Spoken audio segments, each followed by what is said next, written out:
It's the JT Cho Show!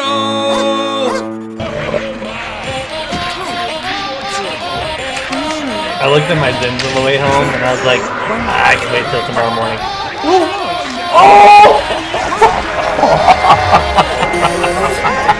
Hit him with a whoop. I hear it in my head anyway. Everyone's always cheering for me.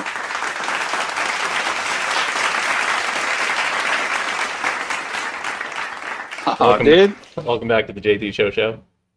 Welcome back to our YouTube channel. Episode 201. New videos every month. Yeah, shit. Are you taking a shot for the JT Show, or are you waiting for games? I don't know. I mean, it all really depends. I mean, I don't give a shit. I only bought one shot, though. We can take it whenever. Couldn't find the one I bought yesterday. Son of a bitch. Couldn't find the one I bought yesterday. So I bought another one. You bought another one today? And then I guess you just have to do them both, dude. And then I came downstairs and I put it right next to the one that I couldn't find. I was like, there it was the whole time. Does this fuck anything up if I do this? Like, do you even see anything when I do that? No. No? Cool. I mean, I guess we can take the shots after we do our birthdays today. Who do you got? Oh, yeah, shit. You do yours first. I had mine from like a week and a half ago. Yeah, mine, he's 60 years old. He is a 4-time WWF/E World Heavyweight Champion, a 2-time Royal Rumble winner. He's the first World Wrestling Federation Grand Slam champion. He was born in San Antonio, Texas, known as the Heartbreak Kid, Shawn Michaels. Shawn Michaels. I don't really know shit about wrestling. I had no idea where you were going with that. Shawn Michaels back in the day, he had a theme song, which was like, "They think I'm cute, they know I'm sexy," and it was the funniest song to hear. Like it was something made for him. I'm pretty sure he sang it, like Walker Texas Ranger. Oh, he sang it. Yeah.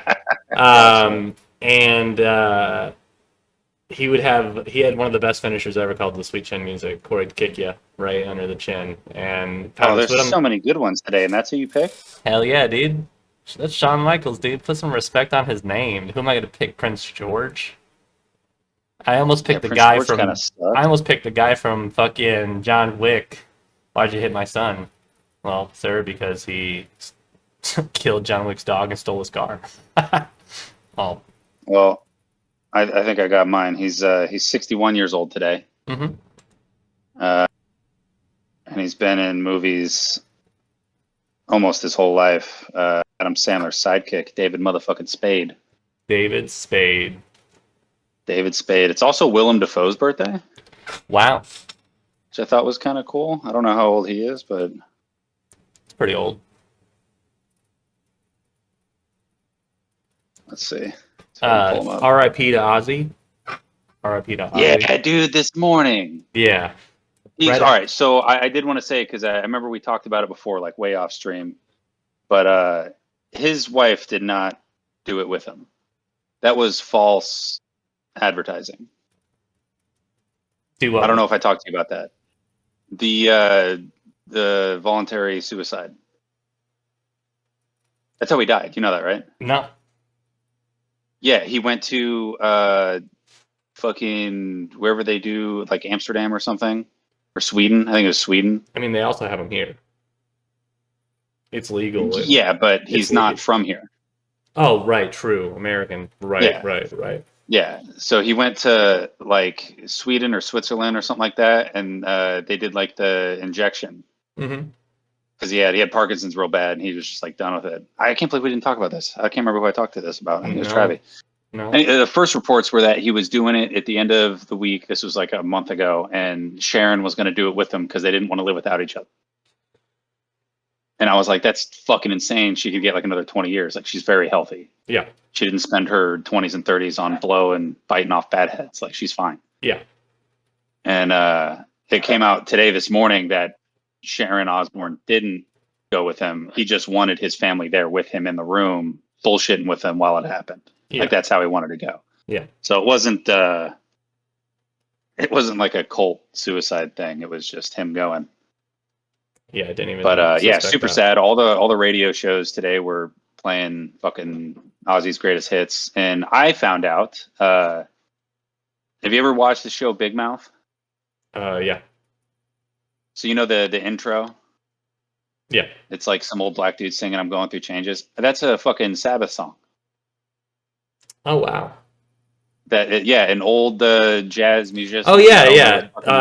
Eminem has that in a sample. He also has a version with it. Yeah. That's the song. So that's an Ozzy song, and I just found that out like a couple weeks ago. That's my new favorite Ozzy song. I've heard both many times, and I never made the connection. Neither did I. I didn't realize it was Ozzy. Like I had heard Ozzy's version of it. I thought that the Big Mouth version was like the OG because it's like an old jazz guy. Mm-hmm. I thought Ozzy like sampled it in the '80s and was like, "Oh yeah, it's sick. Yeah, my mom just died. Right. I'm gonna sing this song." It was the other way around. The jazz musician fucking sampled it, and Nick Kroll was like, "Dude, can I get that for my fucking show?" And I guess he was like, "Yeah, sure." But it's like one of the sickest intros ever. Like that's such a dope show or it's such a dope intro for a fucking ridiculous show. Right. Oh yeah, do we got fucking? Are we live or are we? That's what I'm checking right now. I'm checking to see. Okay. I'm checking because usually there's like some hiccup to where either the screen's not on or it's, but everything looks to be going good. Let me turn up my volume. But everything looks to be Yep. So everything's going good. We're having a positive stream today. It's crazy. Doesn't happen all that often. No. So you taking our shot? You know what? Let's take our shots to Ozzy. You know. I was gonna say, yeah, dude, the Prince of Darkness. That's where this was all going. You know. To all those little devil fireball for him. Yeah. In the words of Ozzy, Sharon.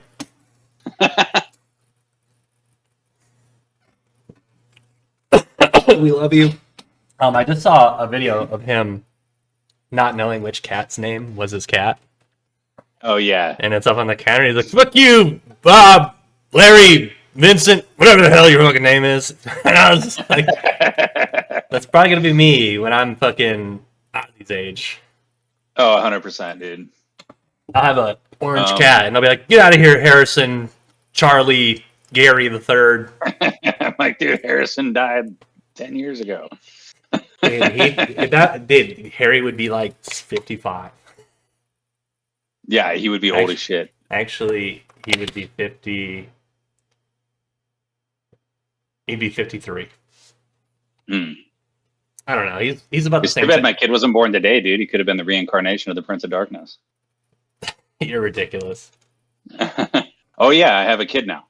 Oh yeah, congratulations let's give a round of applause to that. Had his baby. That's why this is taking so long to record between episodes. We were supposed to do it the day she went to the hospital, I believe. Yeah. And I was like, dude, I can't. I had everything written down on July 2nd was the last time I took notes. Yeah, like I had stuff on Gata. I don't know what that's about. I did see Gata in some TV show with Sydney Sweeney. Yeah. And what's the other guy? He kind of looks like the guy that plays Soldier Boy, but it's not him. The guy from called Hangman, Glenn. Yeah, that's the guy. Yes. Good looking dude. He's jacked out of his mind. Yeah, he was also in that tornado movie. Sweeney. We chased tornadoes. Yeah. Twister. Yeah. That's the remake of the original. Glenn Powell. That's it. You know what's funny is whenever Gata's in that movie. He plays like their black friend, and they go up to a koala because they're all on like vacation doing something, and he goes up to the koala, and the person was like trying to touch it, and he was like, "Don't touch the koala, man." He goes up to it. He goes, "We respect your area, and you go off into existence and enjoy life." Everyone's like, "What the fuck are you doing?" And then meanwhile, Glenn is off to the side, and he like gets this like spider in his shirt, so he like strips naked and tosses his clothes off the cliff. Mm-hmm. And so he's just like naked in front of Sydney Sweeney, and she's like, "Why aren't you wearing boxers?" He's like, "Well, this is a bathing suit, and I'm on vacation." I've seen that clip. And so he has to wear her booty shorts because she's wearing like a bikini and booty shorts, and so he puts her booty shorts on, and he just goes back up to the group. He's like, "What are we doing next, guys?" And he's like all jacked in a fucking Sophie shorts. He reminds me of that guy a little bit who Brandon Chicken Fry dated, the country singer. Oh, Zach Bryan? Yeah, he's kind of got a little Zach Bryan-ness going on for his head. A little bit, yeah. Not too much. A little square. Not a little bit of a square head. Not super square. I mean, look, dude, I barely have a nose. Okay, I had plastic surgery. He's a little more ovally than Zach is. Yeah. Zach has like that typical square military face. Fucking Chris thinks that Garvin's passport picture looks like Zach Bryan's brother. And I was like, I think that's a compliment. Wow. Also, I didn't take a picture of him, but there was this old man drinking a beer on the side of the road, and he had like a huge beer gut, and he was like kind of dancing around, and it looked like Garvin in like 40 years. Like he had like the same hairline, but like a little worse. It was really fun. They had the same face, dude. It was crazy. He just looked like an older Garvin. While you got a child, I got a Switch 2. And so I will say, we're both going through changes. Yeah, the Switch 2, bigger screen. Here's probably the best part: is on the back. There's this little button that does nothing else except for detach the controller from the console, and it's nothing like I have to press it funny. No, it's a simple click and slides out. And you're like, wait, what do you mean? You're like, bam, dude, that's clipped in, taken out, and that's like a magnet thing. It's like a interlock. Like if you hold it close, does it like snap together or no?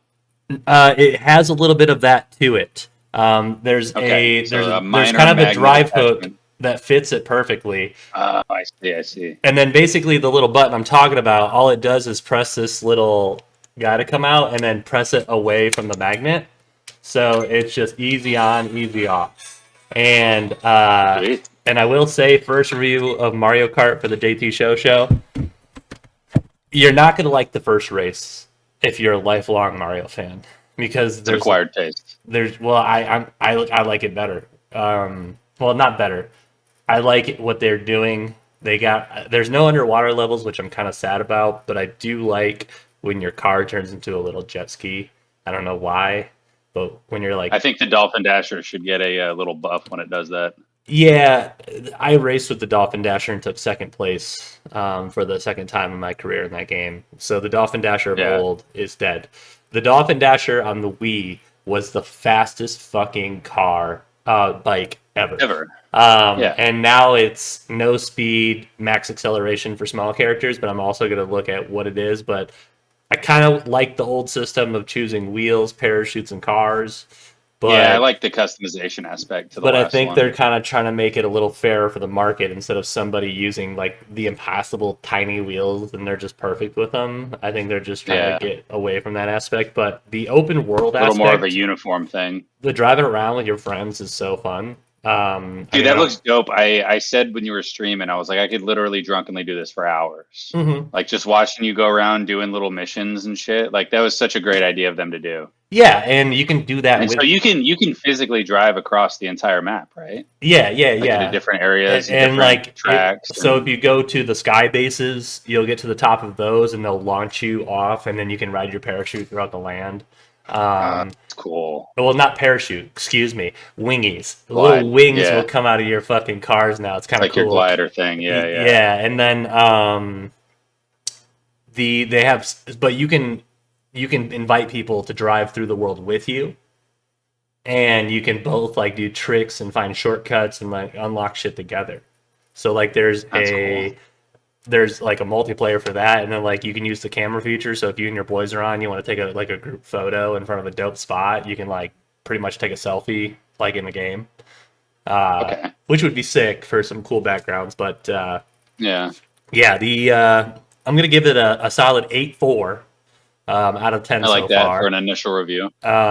Because the first race I hated. Because what do you give 8 Deluxe? What's that? Because for me, 8 Deluxe was like a 9.3. That's a 9.5, and probably for the Wii, the Wii is a 9.8 for me because I grew up with it. You know what's funny about that? Double Dash is a 9.8 for me because that was the one that I had That's the one that I played the most of. Double Dash is a 9.4 for me, only because I didn't play it enough, but it is a good race game. That was the one that I played the most, like out of anything, because that was when me and Trav lived in the same room, and we had a bunk bed, and I would hang off the bunk bed sitting on top of him, and I would have the top screen, and he'd be on the bottom bunk bed folded up into a couch, because we had one of those little futon bunk bed things. Yeah. And we'd fucking race against each other, and I would beat the shit out of him every time. I was so good at Double Dash. Dude, yeah, it was like that for the I'm slowly moving away from thinking the Nintendo 64 games are fantastic. I don't think they hold up. I think if you upgraded them, like the Ocarina of Time remake, I think it's 10 times better than the original. Yeah. Just because of like the fluidity of it and the mechanics of it. Like everything is just smoother. It's the same story. The story itself is a 10 out of 10. Well, also the like levels and the story itself. I hate that I bought Skyrim like 3 times. But when you go back and play older games, it physically drains your eyes because like they didn't give a fuck about UV lighting and how it looks and how it strains. Like newer games don't strain your eyes. Not even that. It's just you've been playing brand new games for the last decade, and right. It's like it hurts the your graphics eyes. Have just grossly advanced compared to 2011 when Elder came out. So like shout out to Spyro. They did a great job remastering that, and it's a playable game again. But if I bust it out of PlayStation, it's the same thing, like with the remastered version of Super Mario 64, where you go to Peach's castle, jump through all the pictures and shit. Mm-hmm. It's fantastic. The DS version of it, fantastic. No need to upgrade that anymore. It's fucking great. Maybe do another revamped version of it in like 8 years. But like they crushed it when they did the DS version. And same thing with Ocarina of Time. The remastered version of Ocarina of Time is fucking fantastic. Even playing it on the OG Switch with their like Nintendo thing that they had, it was still pretty good. It didn't have like the upgraded graphics, but it was still pretty good. Right. Playing GoldenEye is unplayable. The remastered version again. The remastered version's fine. Yeah, but it's hard to go back for me and play those. Yeah, because GoldenEye was like the original Halo. It was Halo a decade before Halo was even a thing. Yes. And it was fucking great. It was a 10 out of 10 game. And then Halo came out, and everyone was like, Jesus Christ, GoldenEye is the worst. Yeah. And it's just because, the boxy graphics and all that. I mean, for its time, 10 out of 10 game. Same thing with Mario 64. Same thing with Mario Kart 64.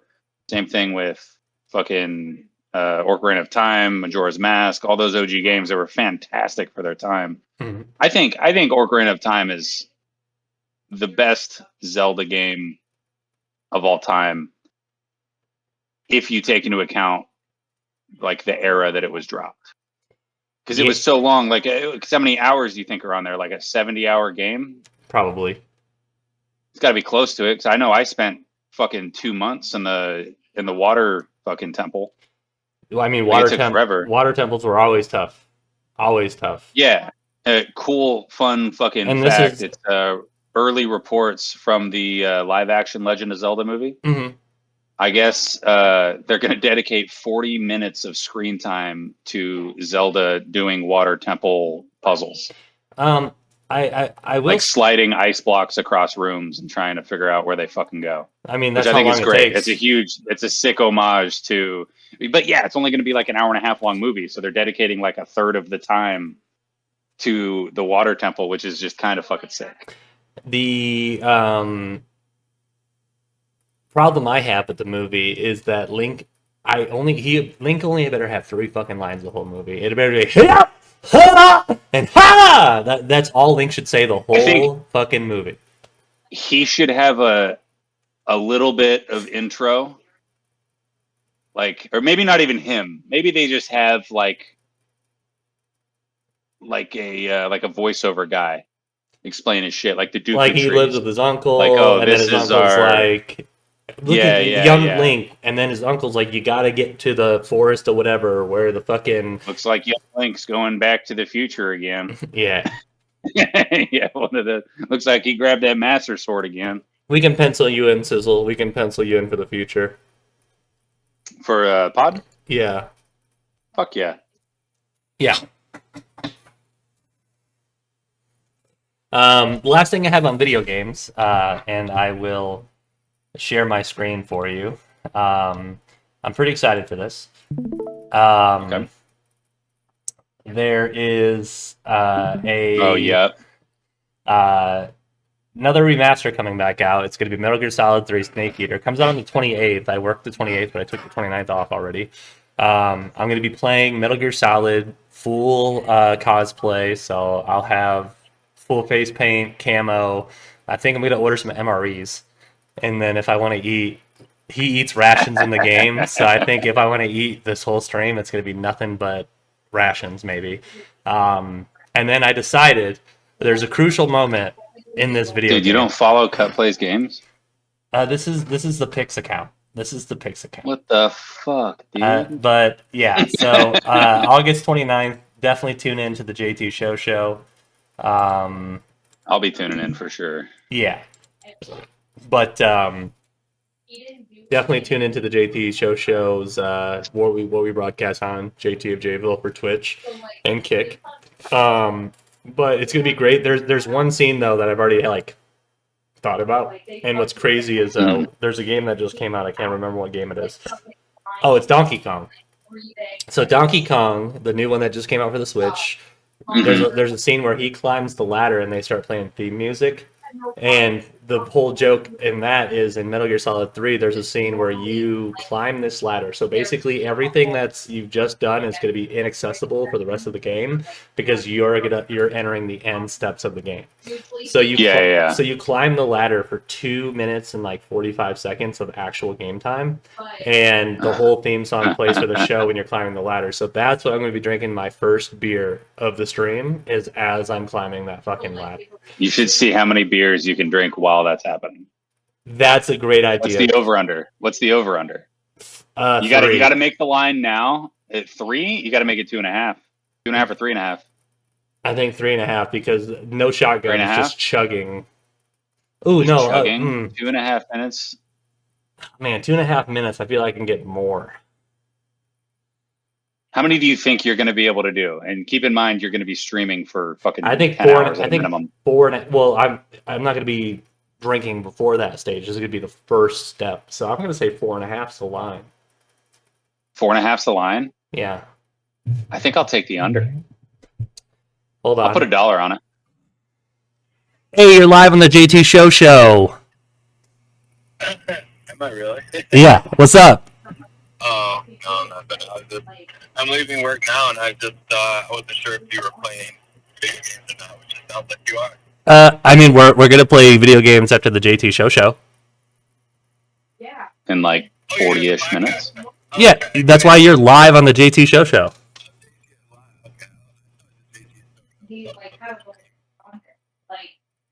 What's that chat? This is John Burke. He's my college roommate. Wait, is that the rock climbing streamer? That is the rock climbing streamer. Thanks for pointing it out. Holy shit, dude. He's my favorite streaming rock climber. Yeah, I'm the one that lands on my face. Dude, Cut says that you're his favorite rock climber streamer. I'm the only rock climber streamer ever. Dude, Sizzle, sorry, there's so much going on, dog. Alright, well, I'll just shoot me a text when you're about to start gaming. I mean, you shoot me a text when you're about to start gaming, because this is what I'm doing for the rest of the night, my homie. Yeah, we're just drinking and gaming. How much longer of the show you doing? I mean, we usually do an hour, so we got about 40 more minutes. Oh, okay, perfect. I might line up all this too. I'll talk to you later. All right. See you. Bye. Hell yeah, we couldn't get any of the audio there, but... Oh, you didn't hear nothing? No, I heard little mumblings. That was about it. Damn. Cut is not living in a jail cell. He's living in a basement. But yeah. Dude, pretty much a jail cell. We'll put it up. So I had to, there was falling down fucking sheetrock on the ceiling here. And it was molded to shit. So I had to yank it all down. The whole, I would show you, but it's all weird setup. I had to tear off all the sheetrock, and there was a bunch of mold underneath it. And then I sprayed everything down with bleach. and then I swept everything up, and then my dehumidifier shut off for like 2 days, and then there was a bunch of fucking cave crickets down here. But then I got this little bug thing. Oh yeah, it's right here. I got this little bug thing that I set up down here, and I can't turn it on, but it catches bugs down on this little guy. It's got like a UV light that pops out on the top of it, and they jump into the top, and there's a fan that sucks them down into the little sticky tape. But the idea is to put. I got this like black canvas, fucking these like big ass blankets. I'm gonna fucking staple to the top of it after I clean it up a little more because there's still some sheetrock residue there. But it's just a rental, so I'm just kind of making it usable for gaming. That way, it doesn't look so much like a fucking dungeon. I have one more video game thing written down today. Okay, I have one more too. You can go first. So for the last 14 years, above a decade, on Steam, the highest rated game was Portal 2, which was a phenomenal game for the time it came out. So it was the highest rated game in the Steam store for 14 total years. But just recently, there's a new champion to take the crown as the highest rated game on Steam. Do you know what it is? I mean, if I had to guess, it's either Minecraft or Roblox. So close. I'll give you some points for that.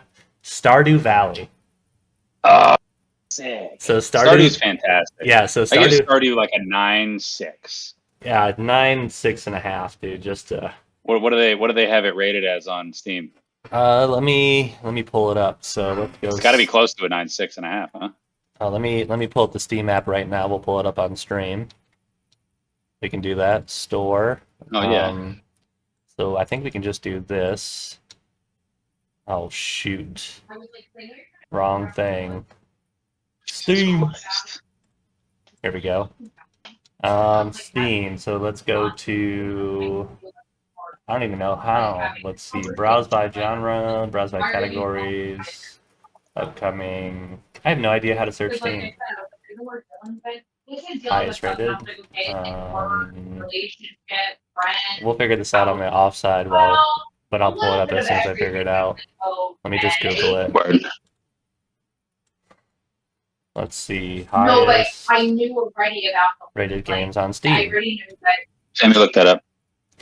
We need a Jamie did. That's if we ever take off, that's what Sizzle will be. But then he just. I was gonna say it could be Young Sizzle. Young Sizzle will be like, Sizzle, Google that for us, and then he'd be like, He'd be fast as shit with it too. I know he'd be good at that. let's see, Steam Store Community View. Let's see.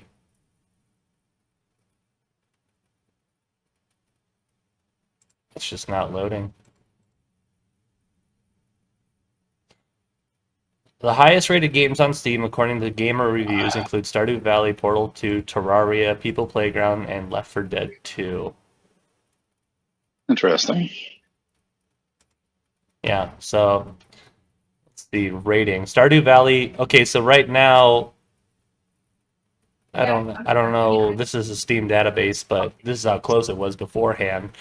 No, it's Stardew Valley was rated at a 97.66 before it It's a 9.76. before it overtook Portal 2 at 97.72. So it's got to be a 9.78. So they're one rank above what we gave them. Surprisingly, looking at this list, Vampire Survivors number 4, Wow. Hades number 7, Schedule 1. Hades is a roguelite. Where you go Schedule 1's that one that Harley was playing, right? Yeah, Schedule 1. I've also played it. You make drugs, sell marijuana, do all that fun stuff. Nice. Yeah. What's your last video game? Hoo-ha. Oh, you might already know this. I just learned about it on July 2nd. Jason Alexander, George from Seinfeld, held the record for Donkey Kong's Break the Target stage from 2006 to 2009. Wow. It's like a Super Smash Brothers thing. I don't know if you remember that. They had like the side things. There was one that was like reach the platforms, where you had to jump on the platforms and light them up. Then they had a Break the Targets thing where you'd go around and break these targets. Whenever had the shortest amount of time was like the man. And so Jason Alexander held the record for Donkey Kong's Break the Targets for 3 years. I did not know that. I didn't know that either. I just found that out, and I was like, "That's fucking sick." He's a and gamer. that's 2006 to 2009, dude. That's like old man gamer. old George Costanza, dude. Yeah, I mean, like once I go into full retirement mode, dude, video games are gonna never like. It's gonna be a bad day to be a video game. That's what I'm gonna say. Yeah, dude. Once we retire, we're not gonna have the dexterity to be able to compete like we do now, but or like we did fucking 10 years ago. I mean, who knows? We have all. But it's gonna be interesting. It's gonna be fun. It's gonna be fun. At Imagine that waking up point, in I'm the just gonna be nursing like, put a home. Neuralink in my head and let me just rake these dudes. You wake up in a nursing home and then fucking go to breakfast. What are you doing today? I'm playing video games until fucking. I have video games with my military friends. I'm streaming, Like, and okay, every nurse that walks in, quit stealing my shit. This is copyrighted. Stupid. I have a couple of random things. So I've been living in New Jersey for about a month and a half now, 2 months. And I don't have Bluetooth in the car because it's we're using Chris's dad's old little Nissan thing, and so I listen to a lot of radio out here. Mm-hmm. And one of the commercials that always comes on the radio is about drunk driving, but it's not about normal drunk driving. It's about teen drunk driving. It's an anti-teen drunk driving ad, not an anti-teen drinking, an anti-teen drunk driving. Mm-hmm. They're like, if you drink and you drive, you're going to get in trouble. Not if you drink and you get caught, you're getting in trouble. It's if you drink and drive, you'll get in trouble. Yeah, just don't. So they're just like accepting the fact that teenagers are going to get fucking obliterated. Or New Jersey, just don't drive. Yeah, exactly. That's exactly what it is. It's just, I think it's fucking hilarious because, we talked about how like Chris had that whole thing where she was fucking posting pictures and shit of her getting fucked up at like 15, 16 years old. Yeah. And not getting in trouble. Like in my high school, you just would have been expelled. Yeah, like, you would have had to go to like from school for pictures on the internet that had nothing to do with school. Yeah, exactly. My high school, Oakmont High School in Roseville, California, in 2010, maybe 2009, our school cop, how they have like a cop that's like posted at your school? We didn't have it, but yeah, I do know what they are. Well, you're a small town. Most big towns, they have like a cop that's like dedicated. Yeah, he stays at the school. That's other small ones have it. Yeah. Yeah, that's his post for the day. So our cop got fired for being caught at a Sacramento Kings game on the Jumbotron chugging a beer. Wow. He didn't get fired from the force, but he got relieved of his high school duties. Wow. And then we got a new cop, and she was like 5 feet tall, and she fucking sucked. She talked a big game, and me and a couple of my buddies that were like, 6'3", one of them was like 6'7". He was like, "The fuck is she gonna do?" Right. And we just laughed because she wasn't allowed to carry a gun because it was on school campus. She just had like fucking bear spray and a baton, and she was like maybe 5'1", maybe. Right. And we were all, pumped through testosterone and teenagers making stupid decisions. We were like, we can get away with whatever the fuck we want. We used to like walk out and wave at her as we ditched class. Yeah. She was cool as shit though. Like I talk a lot of shit, but she was actually cool as fuck. Like she would, kind of like my dad when I got in trouble when I was younger. She would just have like a talk with us and then not turn us in.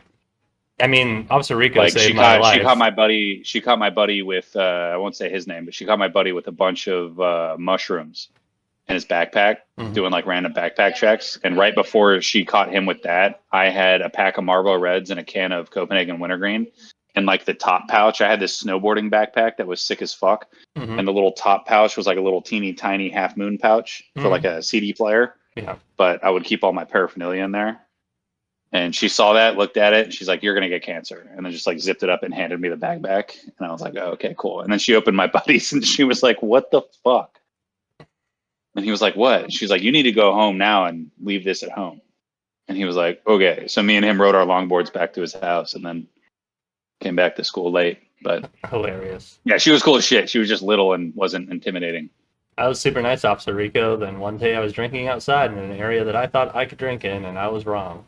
And she's like, "Yeah, usually we just take people to jail, but I know you, and I know this is just an accident, so we're going to give you the benefit of the doubt, and you'll just have to see the disciplinary board on Monday." And I was like, "Damn it." So then Monday I see this lady And then the whole time she's just like, how can you be so irresponsible? And I just go, I've been doing this for the last 2 years. She's like, what do you mean? And I was like, this is my senior year. I've been living in the same dorm for 2 years, and I've been drinking in the same courtyard for 2 years. And then the senior year of my last semester, I find out that the place that I did the most drinking, you're not supposed to drink in.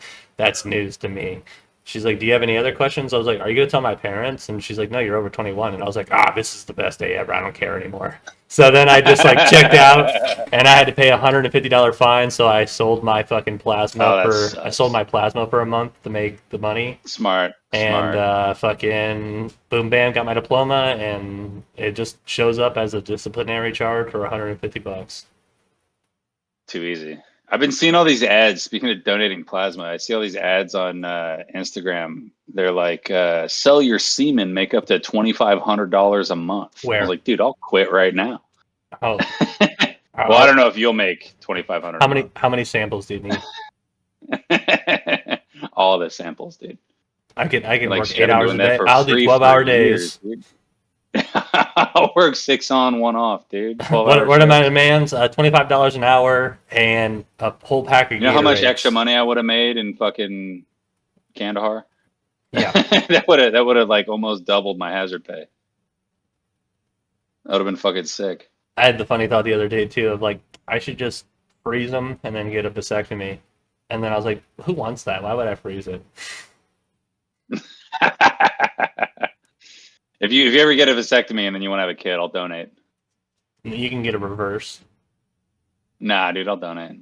Sometimes Gotta be a sometimes when your testosterone's manual so strong, transmission. it'll just unreverse itself, which is like crazy miracle of I've science. seen that. I think that's just something that the doctors tell the patients to make them not think the doctor fucked up. Yeah. You're too much of a man. We cut the wrong cord. Is that why I haven't been peeing in 3 years? I've been peeing out my ass. That way I pee out of the bottom of my dick. Like little Dicky. He's got 2 holes. Yeah. And I had to cover one up with a finger, so it was more of a maze. Did you see? So I don't know if this was like a real thing or not. I was scrolling on TikTok, and I saw Lamar Ball lost a leg to diabetes. Is that real? Let me look it up. Yeah, look it up for me. Because I saw a picture of him, and he was sitting on like his little courtyard outside of his house, and one of his knees was fucking wrapped up, and there was no shin. LeVar Ball, the former NBA player Lonzo LaMelo Ball, recently underwent a leg amputation due to complications from diabetes.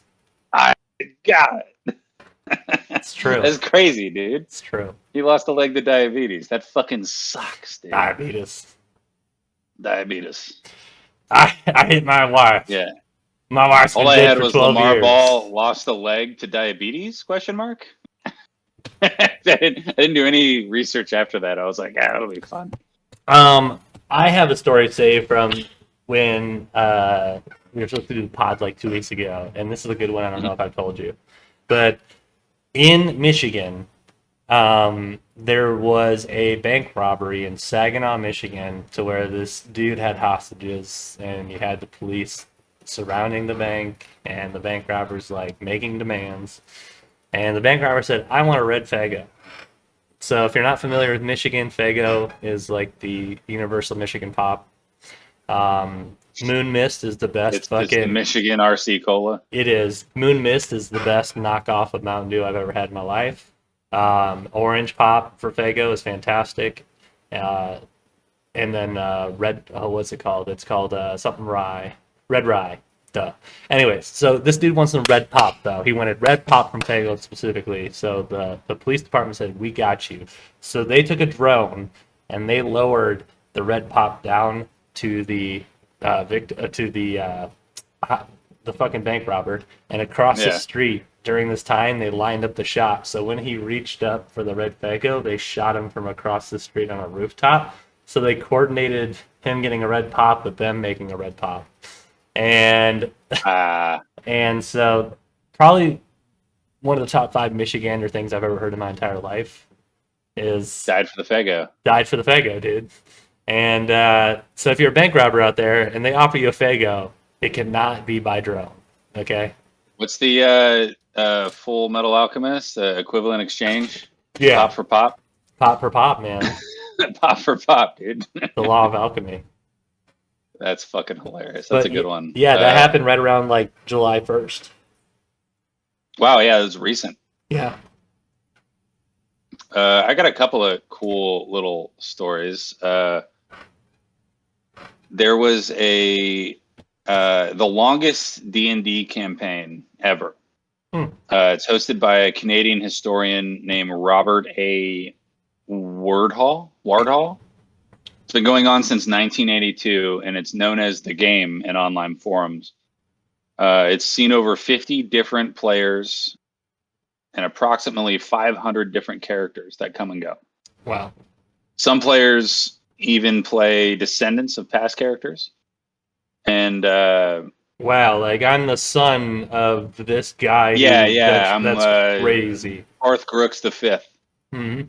You know, like shit like that. And he has an ever-growing rule book, but there's one rule that's never changed, and that's permadeath. Nobody ever comes back to life. Yeah. So it pretty fucking nuts. It's been going on since 1982. So what's that? 43 years, right?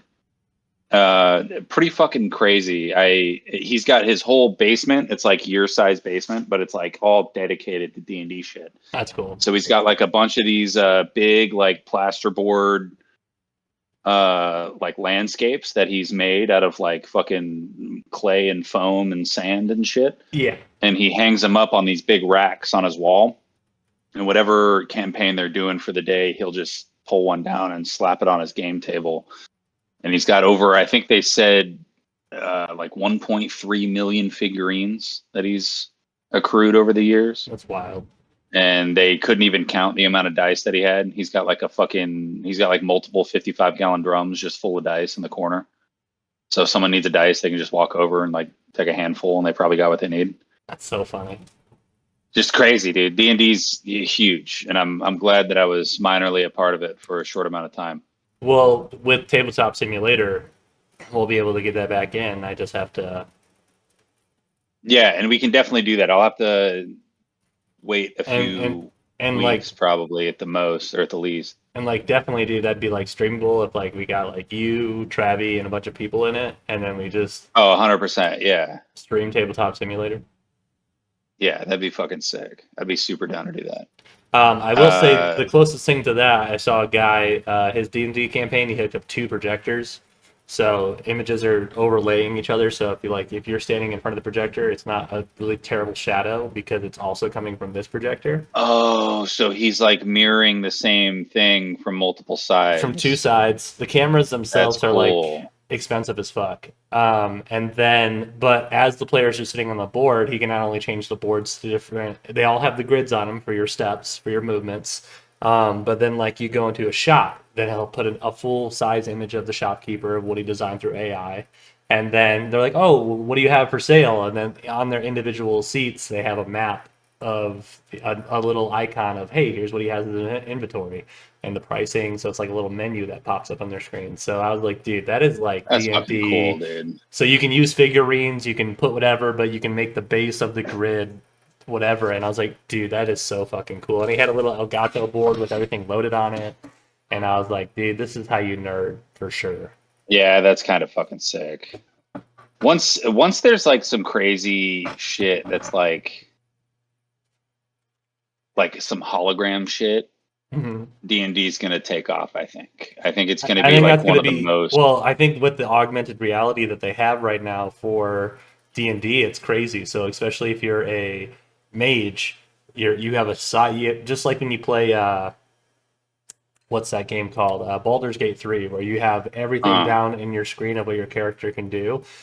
You wear the goggles, it builds your city to be a 3D topographical map. You can move your characters, and then when you're in battle, you have like cards that pop up on your screen, and you just click whatever spell you want to do, and your guy will throw a fireball with the augmented reality.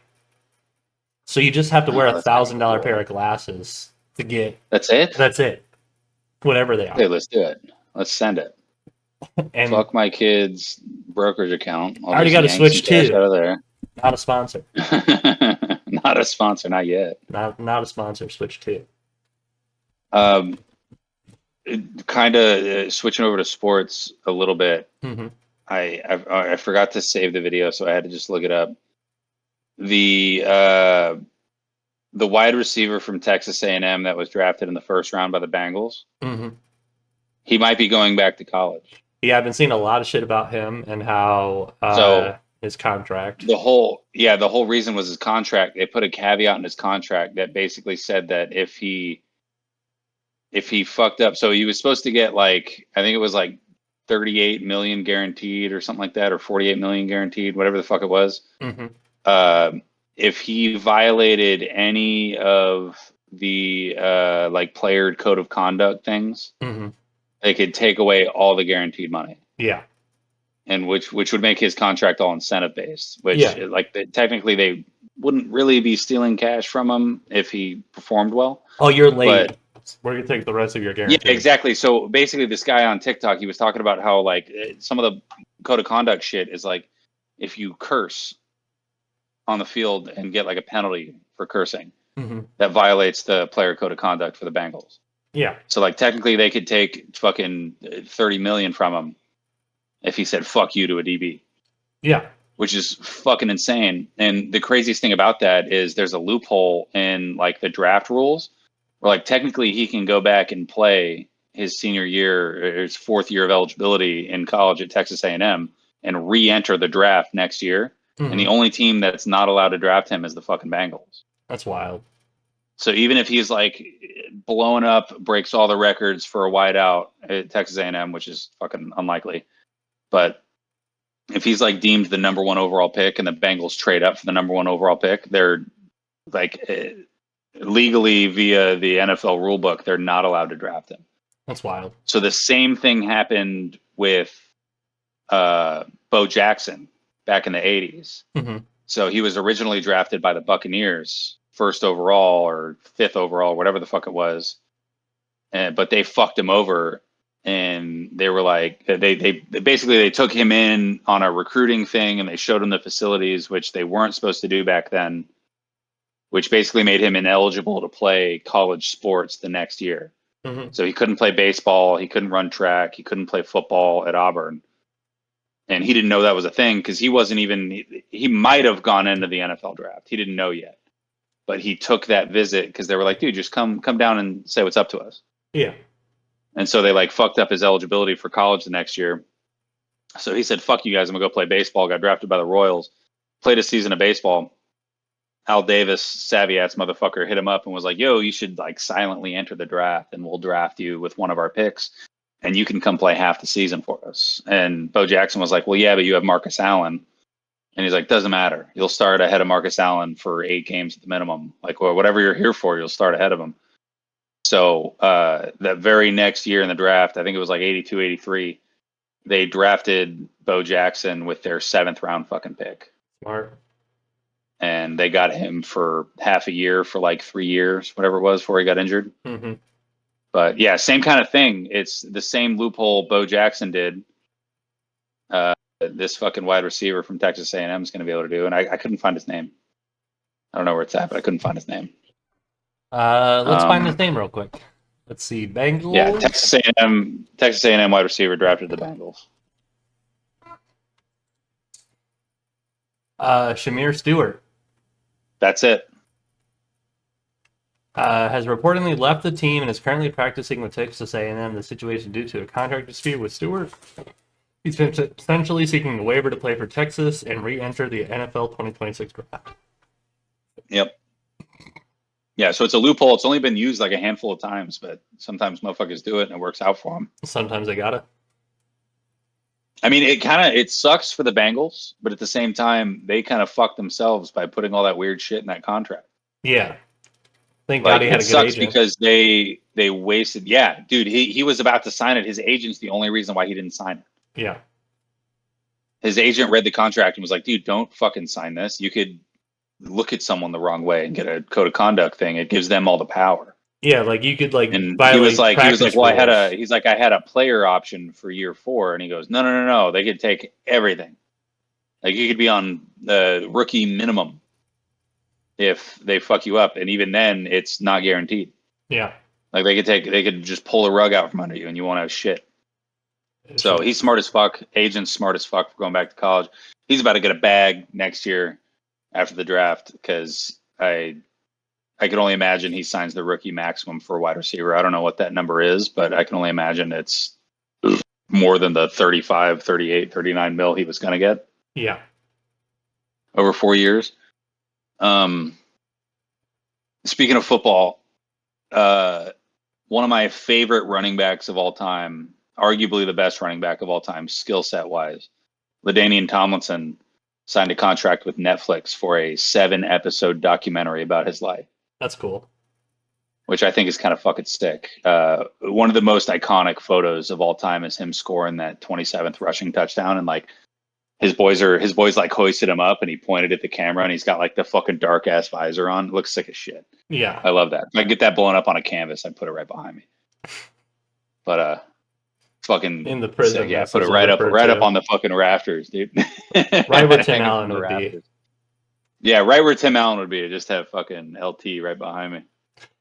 Yeah, he was the fucking GOAT when I was a child, dude. When I was younger, he was the fucking man. If you had him on your fantasy team, there's no way you weren't making playoffs. Like, yeah, LT was super dominant for the Chargers. Yeah, because I mean, even because him and Sean Alexander had 26 rushing touchdowns the year before. I think that was like 05. But he was like a flash in the pan. He had like one good year. Like that was my favorite thing to do. Like not to name drop fucking San Diego has 16 Rivers. kids. Philip Rivers, goddamn dude, yeah. Yeah. Well, technically, also Doug Flutie, Drew Brees yeah. played with LT back in the day. Yeah, but only for like a couple games. Mm-hmm. That was my favorite thing to do, to talk shit to Seahawks fans when the Legion of Boom was out and they won a couple of Super Bowls. Was I would ask them who their best running back they've ever had was, and they would always say Marshawn Lynch. I'd be like, "You're fucking wrong, dude. It's Sean Alexander." And they'd be like, "Who the fuck is Sean Alexander?" Yeah. I'd be like, "I don't know. For fucking 8 months, he held the NFL record for rushing touchdowns in a single season. Ever heard of him?" Yeah. They'd be like, "No, but yeah, Duncan was the one that I got with that." And he was like, "Come on, bro." Dude, I mean, like, the Legion of Boom, for me, was the biggest bandwagon of fans than probably the Penguins run for the NHL. For like, they had a stint from the Patriots had a lot of bandwagon shit too. It was always funny when I met dudes that were like freshly fans because of the winning, mm-hmm. And it was always on a Super Bowl year off season.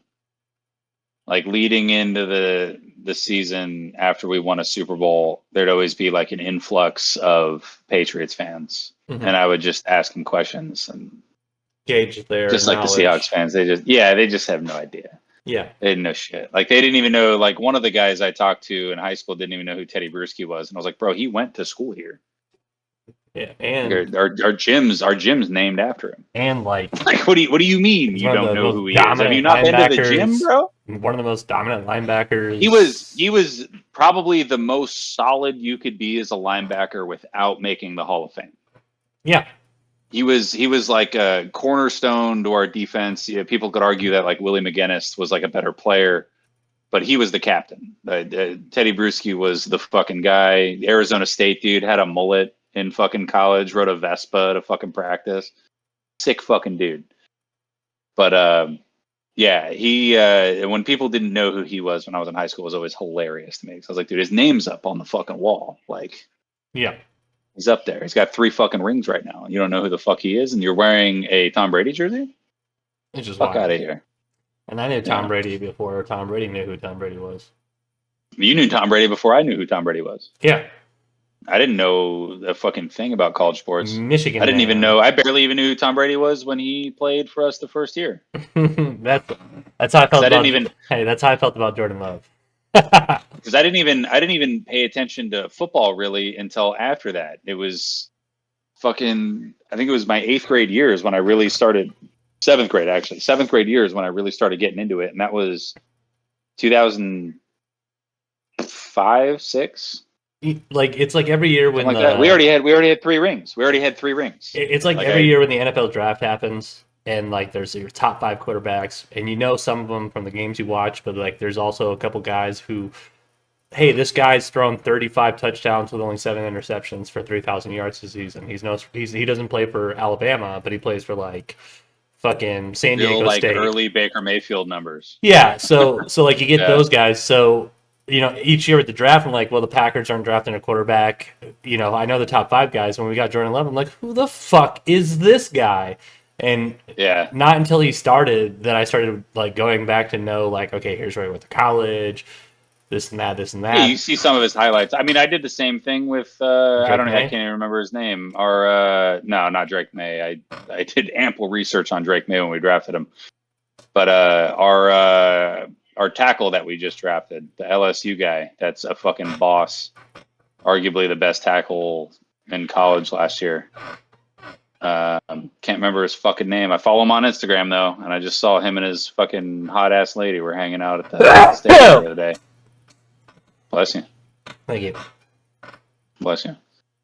But yeah, speaking of football players, you know who Charles Tillman is? Yes. Good old Peanut Tillman. Mm-hmm. Did you know that he has been an active FBI agent since he passed the exams in 2018? I did not.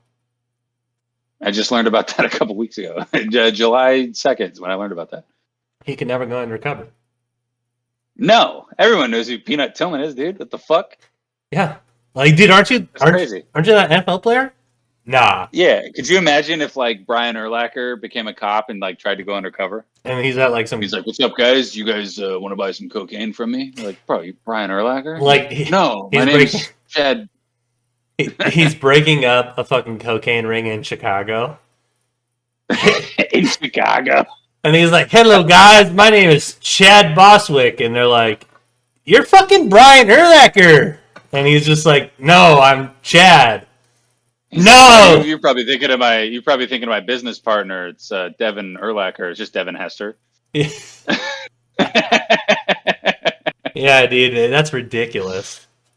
Yeah, insane. Yeah, Charles Tillman's never going to be able to go undercover. That's fucking ridiculous. And plus, like, what if you go to a crime scene and it's like the most, like, your wife got taken by some serial killer, but you're a diehard Chicago fan? and you're like, dude, you're Brian Urlacher. And he'd be like, I would let him go. But I'd pull up a jersey and I would just show a little piece of it and be like, "You sign this or I'm telling everybody you're undercover." I know you went to the academy. Or like he delivers like the worst news ever, like, "Hey, sorry, we found the remains of your wife." You're like, "Jesus Christ, can you also sign this jersey I have in my closet real quick? It's been there for years." Take a picture so I can authenticate it. I've been murdering women for years waiting for this moment. I mean, it's tragic. It's just a skinny Brian Urlacher with hair and a beard. It's the same fucking guy though. Yeah.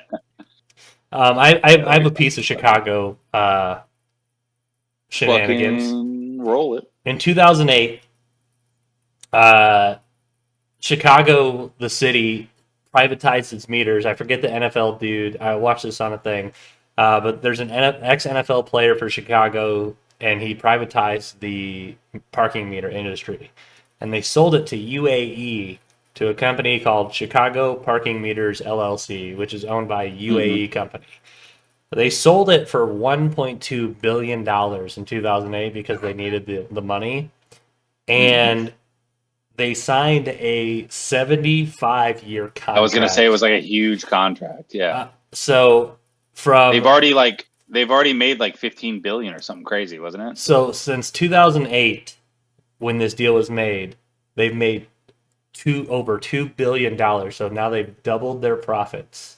Oh, so they've doubled it. That's what. And they have 50. But by the time the end of the contract is done, they have 58 years left in the contract.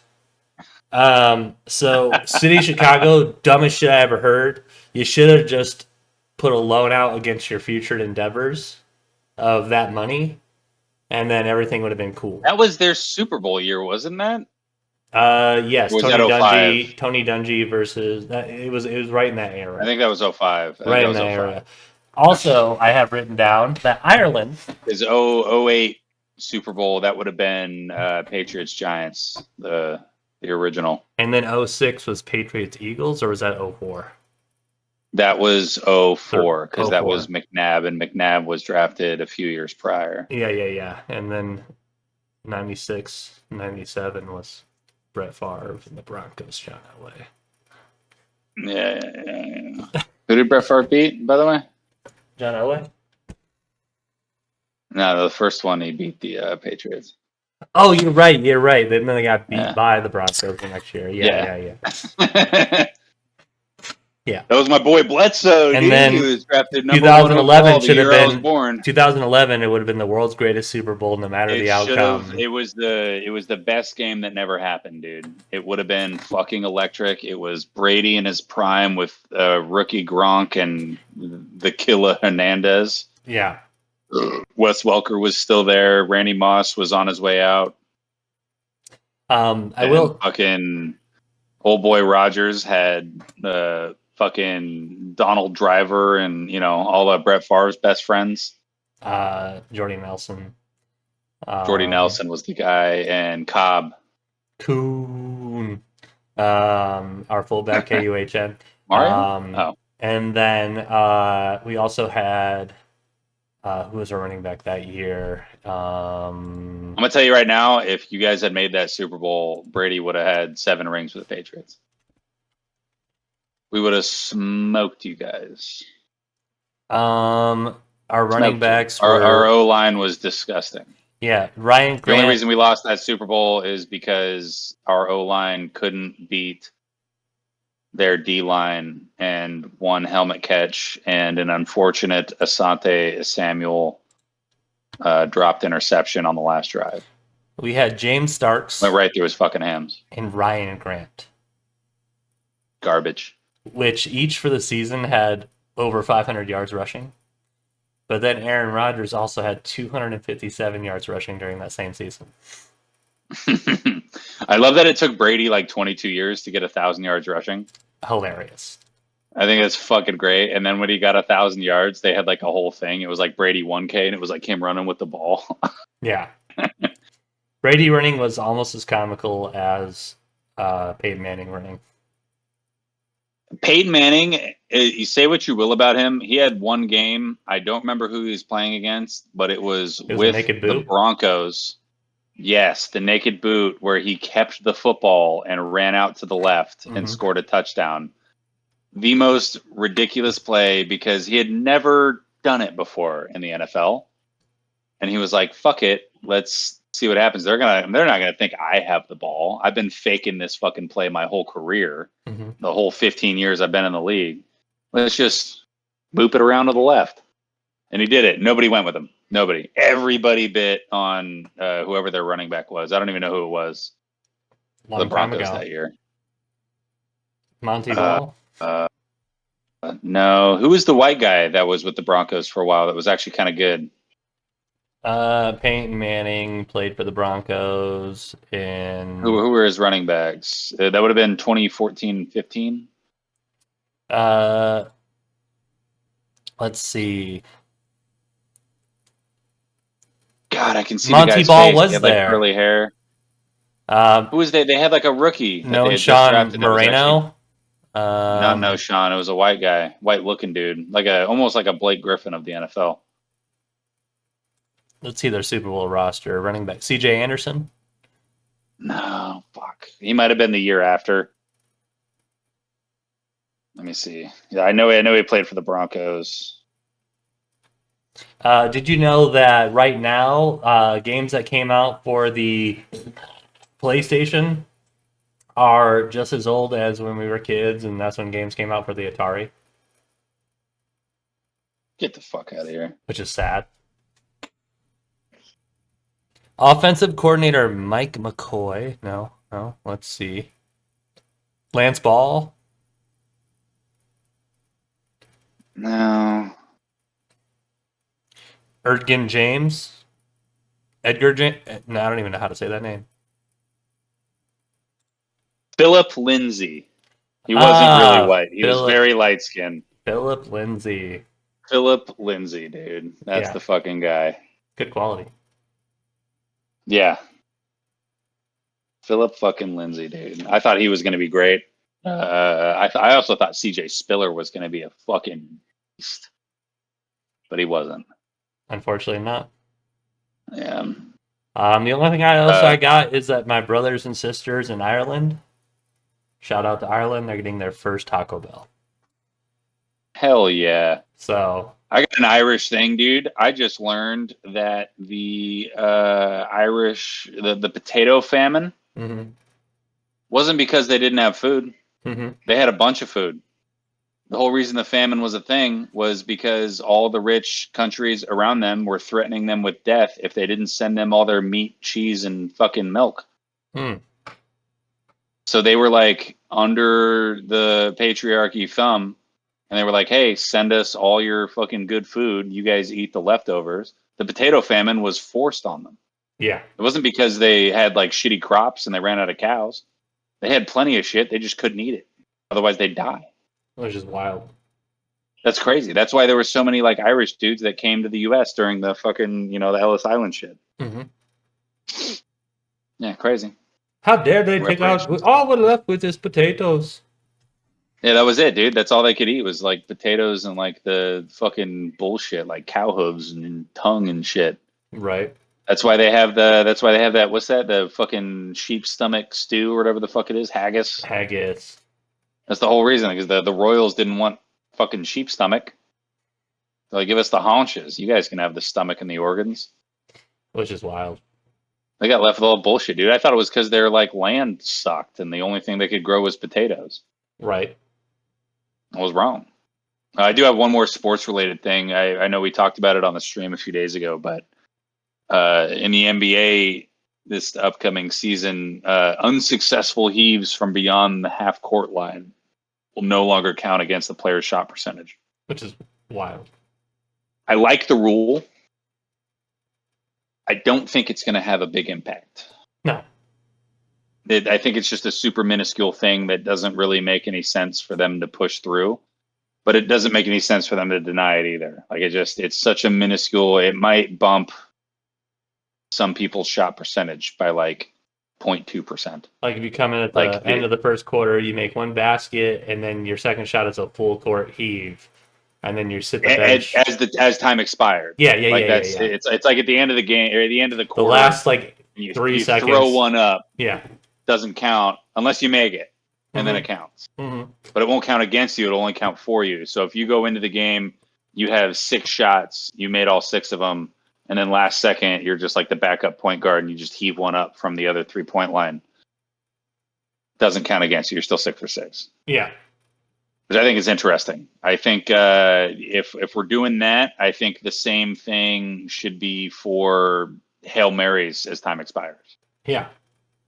Maybe not like say there's like 2 minutes left, and it's 4th and 20. And you need a big fucking yardage thing and you miss it in the end zone, that still counts against you. Yeah. But if you do it as time expires, I think that's when it should come into play and your fucking percentages won't get hurt by that. Right. And I think you could do that with like across the board for most sports. Same thing with like hockey. Like if you take a buzzer beater shot at the end of it, won't count against you. True. But I guess hockey's a little different because it's got to count as a save for the goalie. It's got to. Got to. It can't just be a nothing. So I guess that would have to count again. It would have to be a shot on net.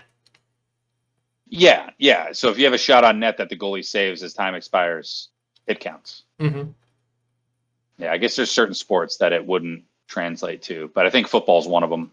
Basketball for sure. But there's no other sport really that it would mean anything for. Baseball's not on a clock, so it doesn't matter. Right. But yeah, that's about all I got, man. Same. We're gonna, shut down the stream. I like your Lemillion shirt, dude. Yeah, dude, Lemillion, dude. Shout out to My Hero Academia on the final season this year. You're about to have Lemillion viewers when we go on this stream. I'm gonna shut down the stream. We'll change over the titles. My dogs definitely want to go OUTSIDE, as you can see. Yeah, give me like 15 because I gotta bring my power strip back up, plug everything in, and so I'll text a quick little bite to eat, but it's already ready. I'll text John. I'll say 15 minutes, and then we'll be back down here. But thanks for tuning in to the JT Show, episode 201. Appreciate all you guys. And y'all have a great rest of your day. Shout out Gary Travis. Shout out Gary Travis. Nice to see you in orbit.